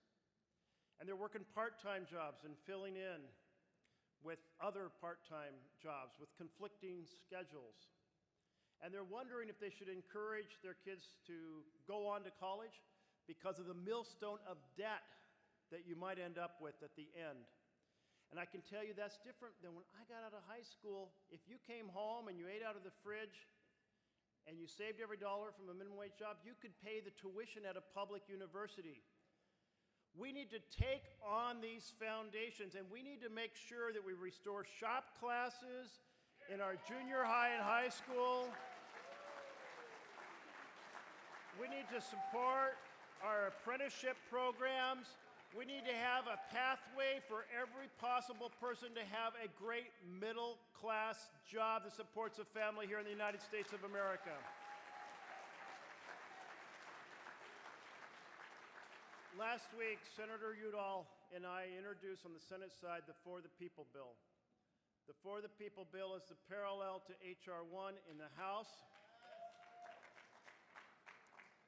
You know, I was thinking about the fact that all we're trying to do is reclaim our Constitution. When Jefferson wrote about the Constitution, he said that there needs to be, each voting citizen needs to have an equal voice. Now, we know there were a lot of gaps in that original document, very serious gaps we've worked to fill in, but the principle was distributed power. He called it the mother principle. He said it's the only way you're going to get the will of the people to be enacted. And tonight would have been his 276th birthday for Thomas Jefferson. I think he might like to hear us say that we're going to reclaim the Constitution that he helped produce, a we the people, for the people Constitution that empowers our citizens across this great land.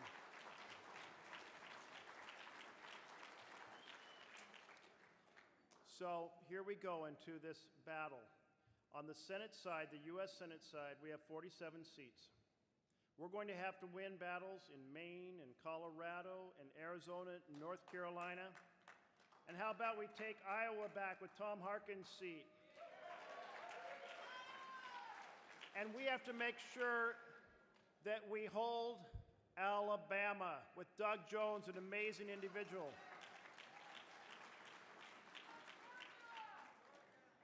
And let's win the U.S. Senate seat right here in the state of Oregon as well.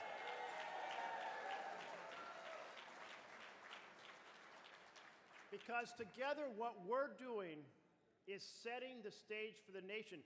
When I'm talking about the For the People Act, and we're talking about taking on voter suppression, and we saw it in every single forum last November 6th, we saw communities that were stopping college students from voting by ID requirements that they didn't meet.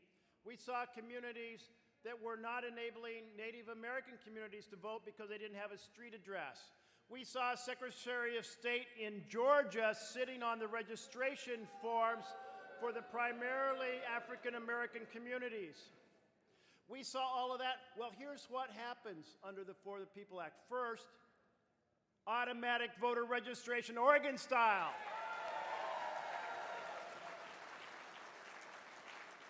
Everyone having an early opportunity to vote, Oregon style. Everyone having the opportunity to vote by mail, following Oregon. And then we go in and make sure that if people are voting on election day, you get polling place protection so that there's as many polling places in every part of the constituency that's voting, and they're staffed equivalently so no one can discriminate and make people difficult to vote, make it hard to vote. And let's get rid of those diabolical electronic voting machines you can't recount from all across of America. And dark money is going to be the toughest part of this battle. Now, we can't change the Constitution in the For the People Act, but here's what we can do. Full transparency for every dollar spent in politics. Here's what else we can do. We can have every corporation have to also share with its stockholders, its owners, every dollar it spends on politics. And here's what else we can do. We can have a matching voter-owned election so that if you promised to take no donations over $1,000, every donation you take up to $200 is matched sixfold. That's in the For the People Act.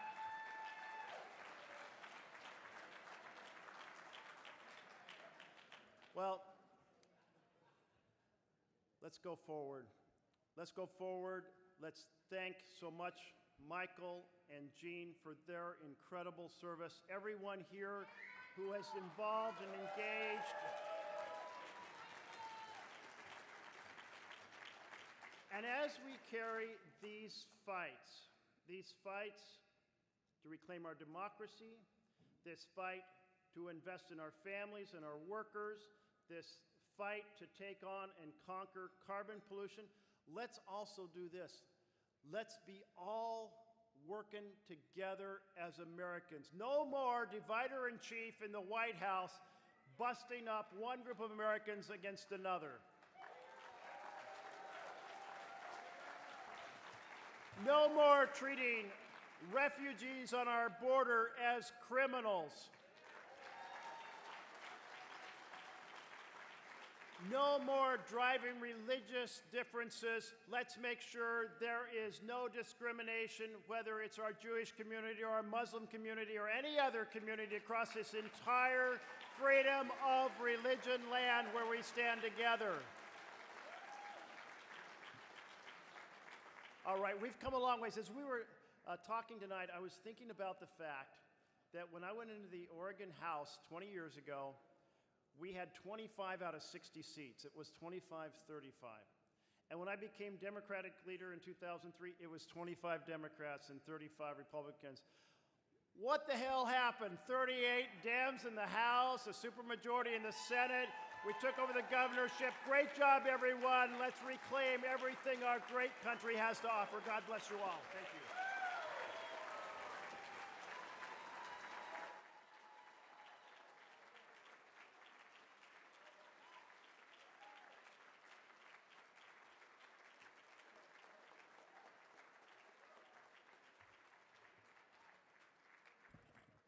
Jeff Merkley, everybody, yeah!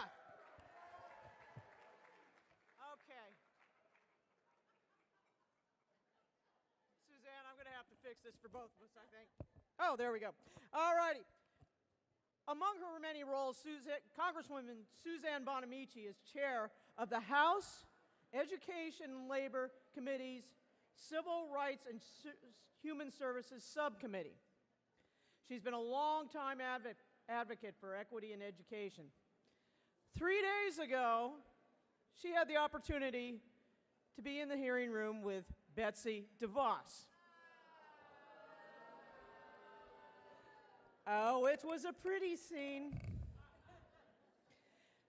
Betsy DeVos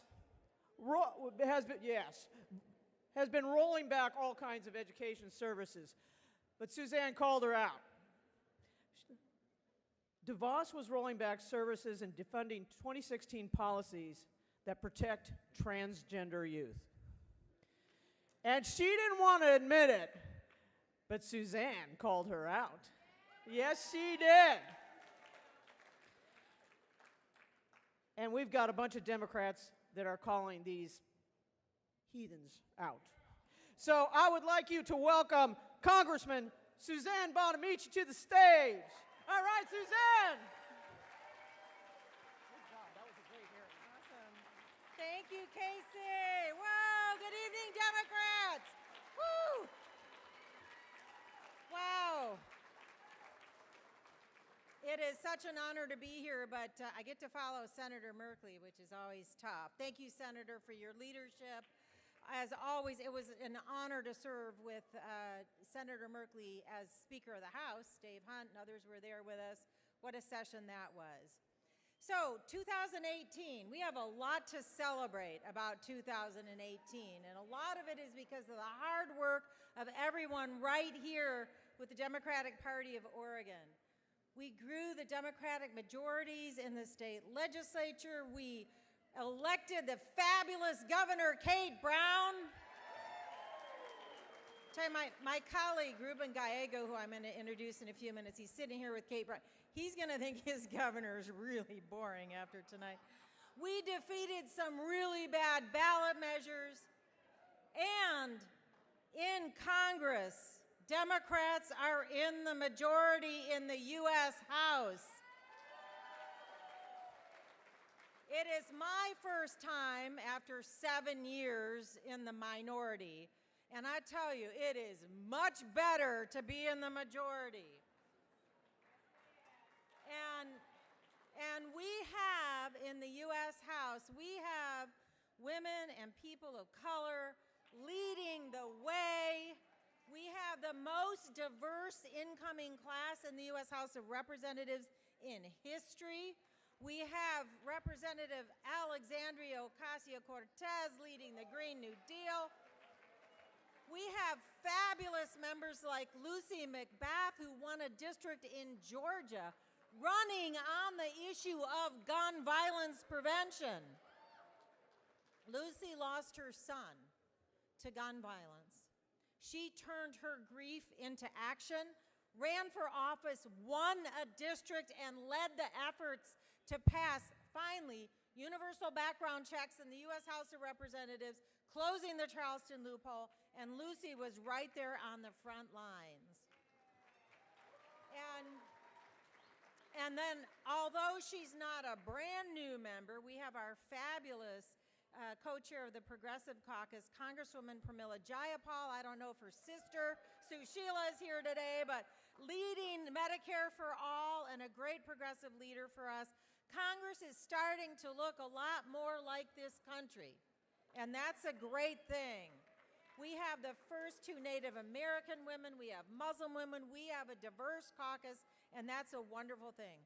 We still have some work to do, because we're not like Oregon, we're only 23, 24% women, but we have made progress. And I want to say, when Senator Merkley was talking about H.R. 1, the good government ethics bill, we had a caucus meeting before the vote. We're all talking about all the support, Common Cause, and all these national organizations, and the caucus leader said, we got a letter here from the governor of Oregon, and she supports it too. So putting those great Oregon practices into law in the whole country is important. But do we need to focus on 2020? Absolutely.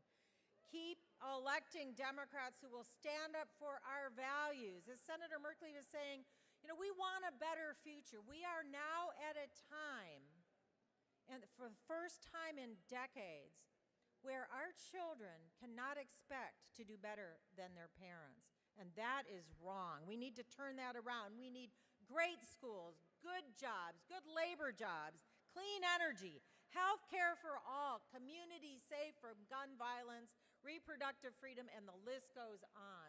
That's what we stand for as Democrats, and we are going to keep working hard to make sure that we elect those Democrats. In Oregon, our Secretary of State's race is up in 2020. Treasurer Reed, our treasurer, will be up. The legislature, and of course Senator Merkley, all the U.S. senators, that is so critical, because right now, can I just say right now, you know what they're doing? They're appointing and confirming very young, very conservative judges. We have to turn that around. Yeah. And the most important one of all, we really, really need a new president. We're going to get that done too. Wow, do we need a new president? There's all sorts of great candidates out there. We need to be united when it's time to vote in November. So it is my honor this evening to introduce my friend and my colleague, Representative Ruben Gallego. Now, Representative Gallego is making a difference in Washington, D.C. He represents a district in Arizona. He's been in Congress since 2014. He serves on the Armed Services Committee and the Natural Resources Committee, both important committees. Before joining Congress, he served our country in the Marine Corps, served overseas in Iraq. A priority of his is supporting veterans across our country. And yes, yay for that, indeed. He was a first-generation college student, and he understands and appreciates the value of education. And he, like me, we got a fight going on with this administration and with DeVos, because they're trying to privatize public education. That's wrong. He's standing up to that. Yeah, like standing up for public education. He's a progressive voice standing up for vulnerable communities, whether they be immigrants. Thank you. I don't know if Mayor Wheeler is still here, but thank you, Mayor Wheeler, for your words. We welcome the women and desperate parents and hungry children. I'm more afraid of the president than I am of those people seeking asylum. And I know that Ruben Gallego will always do his homework, because we were talking before this and he knew more about Wayne Morse than probably you do, because he was doing his homework. But I want to tell you something, because you probably read about him in his bio. So I want to tell you, you're probably thinking, tell me something that's not in his bio. So I'm going to do that. So the House Democratic Caucus, we just had our issues conference, which is a really nice mix of policy discussions and bonding with each other, things like yoga with Peter DeFazio, and I did not make that up. So one evening, we had a comedian, Jordan Klepper, really funny guy, and he ran this trivia contest, right? And there were these teams, and the teams were competing against each other, and then they got down to some individuals, and this was a very competitive contest. AOC, Alexandria Ocasio-Cortez, Ted Lieu, Katie Hill, Dean Phillips. We got some stiff competition going on in this, right? Guess who won? Ruben Gallego. So I want to say that I'm very proud to have this progressive leader and trivia champion in Oregon anytime. So please join me in giving a warm Oregon welcome to my friend and colleague, Congressman Ruben Gallego.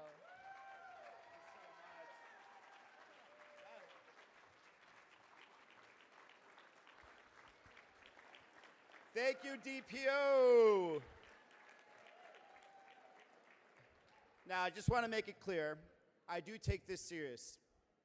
I know I am the last speaker between you and the bar on a Saturday night in Portland.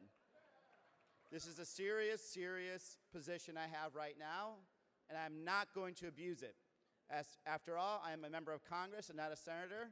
We actually have time limits on how long we can speak. Oh, he left already. God, that was a good joke, too. First of all, thank you to the state party and your great chair, Casey Hansen. It has been really a pleasure to serve with your delegation. I've said it a couple times. Your delegation really just knocks it above their weight class. Please just don't tell the Arizona delegation I said that. To have Susan Bonamici as the chair of the Civil Rights Committee and telling her my superpower of trivia, and it is actually something pretty cool if you ever want to see it in action. Has been a great experience, and serving with Kurt Schrader and Earl Blumenauer has been amazing, and your two senators really are rock stars. And let's make sure that Senator Merkley comes back and we get the state delegation that you want. Of course, it's important that we get everybody back, not just here, but in every part of this country. We have to elect a Democratic Senate, so we break Mitch McConnell's hold over the Senate and, more importantly, over this country. But it's good to be here. Very good to be here. It's great to be here. You guys have great beer, a lot of water, something that's very odd for us in Arizona. But more importantly, you have a lot of Democrats, and we really like that in Arizona. And you have a Democratic trifecta, something that we're trying to strive for in Arizona. If only we had more states like Oregon. I know your great governor, Kate Brown, and the strong Democratic majorities in the legislature are hard at work burnishing Oregon's reputation as a progressive trailblazer. In this time, in this era, having a state that fights to protect Oregon's environment, fighting to make Oregon more affordable for the middle class and to ensure that everyone has access to high-quality, affordable health care, and, weird enough, something we don't see enough, someone fighting for working people.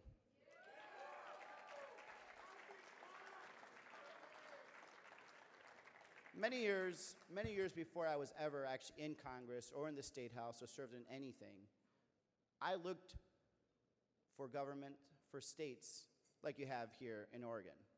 I grew up in a family of 3 sisters and a mom. She was a secretary, paid $25,000 a year. We lived in 1-bedroom apartments, all 4 of us. And if it wasn't for states like Oregon that really believed and young kids like me, I don't think I would be here. I was lucky enough to go to a public school where I had teachers that were treated with respect and dignity that in turn cared about me. I had a community that realized that while my mom worked hard, she could not afford 4 lunches every day, and they made sure I had a free lunch program. I had an opportunity, and I knew, and my sisters knew, that even though our parents did not go to college, even though we weren't made of money, that if we tried just hard enough, that if we studied hard enough, that somehow we would make it to college and there would be someone, specifically scholarships and other people and the government, to help us. We have this belief. And that's why it was easy for me. It was easy for me to wake up every day, go work at the grocery store before school, leave school, go to work at my as a short order cook at a local restaurant, leave that, go study some more. And it was easy for my mom to leave her secretary job and go to school, after work, just to get her college education, because she had this belief. She had this really strange belief that this country promised something. It promised one thing. You work hard, you get the American dream. She earned that. I inherited that. And I believed it. Like many other Americans in this country, I believed it. And every day, I woke up at 6 a.m. and I went to bed at 12 p.m. I continued believing it. And that's why I got to Harvard. That's how my sisters got to college.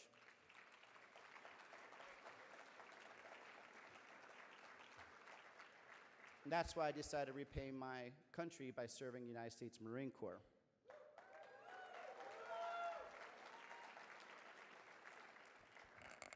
I truly believe this is the greatest country in the world.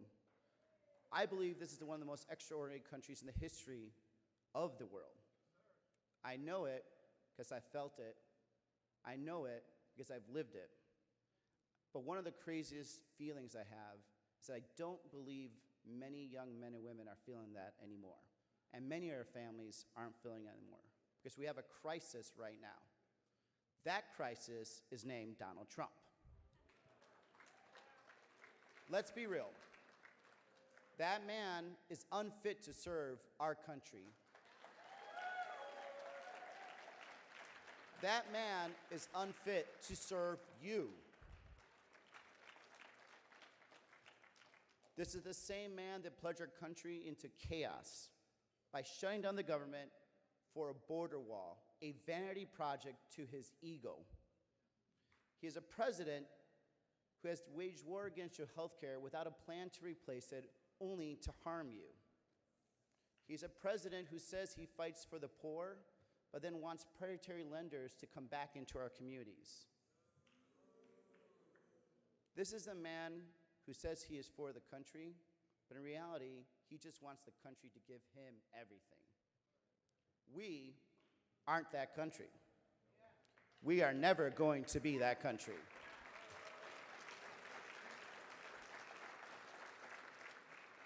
That may be what he wants, but let me tell you, from where I've been and what I've done this life, we're not that. We are a big, diverse country, don't get me wrong. When I was in Iraq, I served with people from all walks of life. Some Ohio country boys, some New Mexican Navajos, some really weird Arizonans, I really can't even place them. If you ever came into our barracks, we had norteñas, we had cumbias, we had some really funky redneck kind of music. I couldn't tell you what it is. I taught my white friends what green chili is. They taught me a whole other stuff. I did learn how to two-step, which is a little interesting learning that in all male Marines, but hey, it's what happens. We came from all walks of life. We had Muslims, we had Jews, we had Christians, we have non-believers. We had everything fighting together in Iraq. We knew that we were very different. We knew it. The one thing that we knew we couldn't afford is to let those differences divide us. We knew that if we allowed that to divide us, that made us weaker. We knew that if we let the enemy divide us, that they would win. And anything that turned us against each other was only better for them. Unfortunately, we have a president that thinks the same way. He needs to divide us. He needs to get ordinary people to fight each other. Fight each other so he can distract you at the same time and take everything he needs from under us. The favors he does for his corporate donors are just as bad as how he cozies up to these dictators, whether it's Russia, North Korea, or Saudi Arabia. We see it over and over again. It is not a coincidence. He needs to divide us in order to conquer us. But it does not have to be that way. We can come together to make our neighborhood safer without Trump's stupid wall. We can come together to make our communities better without his divisiveness. He doesn't want to bring us together. He wants to keep us divided, whether it's with a wall, whether it's pitting religion against religion, whether it's throwing more hate around, because he knows when we are together, we are unstoppable.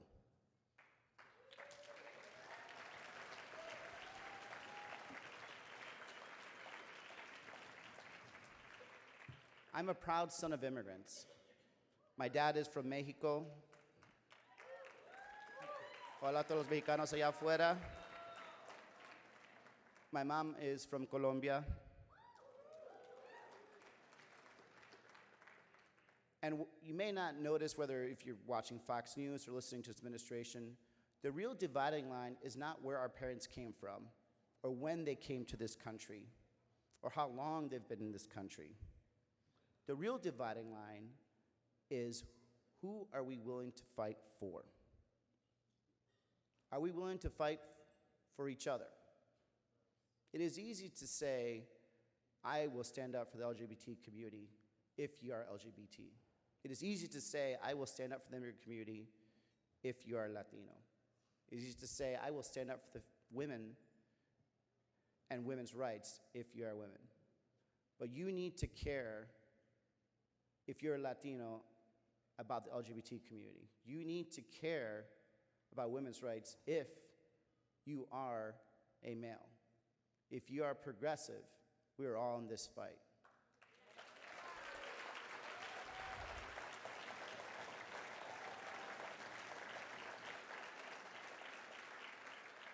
This president aims to divide us by having us fight him individually. This president aims to win by having us fight each other. When we fight together, there is no wall that can stop us. So I say this over and over again. This president wants a wall. Let's give him a wall. Let's give him a wall. Here's the wall we're going to give him, the progressive wall. Everybody together, standing together and saying, we will not let you destroy our values. We will not let you destroy our Constitution. We will abide by the rule of law, and you will have no power over us. Together, he cannot take us down. Separate, he will. Stand together, Democrats. 2020, let's give him the wall he wants. Thank you.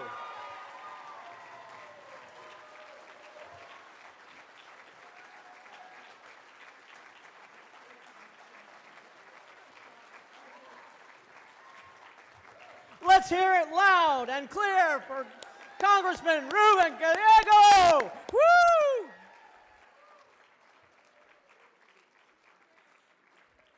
By all the power that I don't have vested in me, I hereby proclaim that you are an honorary Oregon Democrat. Thank you so much. I'll tell you what, he's a really nice guy too, and I am coming to Arizona. Road trip. So, thank you all for coming here this evening. We so appreciate it. You are what makes Democrats go. You are what makes Democrats win here in Oregon. But one thing, and we were supposed to have a little visual here. On Monday, it's tax day. Oh, I know. Yeah, I got an extension. Senator Wyden is holding a rally on Monday. He is holding a rally because Donald Trump still needs to show us his tax returns. We deserve to see Donald Trump's tax returns. Enough is enough. So Senator Wyden is holding this rally at his office. It's Northeast Portland. Is it on there? Can you read it? Yep. Write that down, folks, if you can make it, if you have Monday off. If you celebrate the tax day, go down and help Senator Wyden demand Trump's tax returns. I hope to see you there. All right. Thank you very much. As you exit, you can schmooze around to your Democrats. I know you will. We've got staff that can take care of your name tags, can take care of any other remit envelopes. Thank you so much for making this a wonderful event. I'm so proud to be part of you. Go Democrats!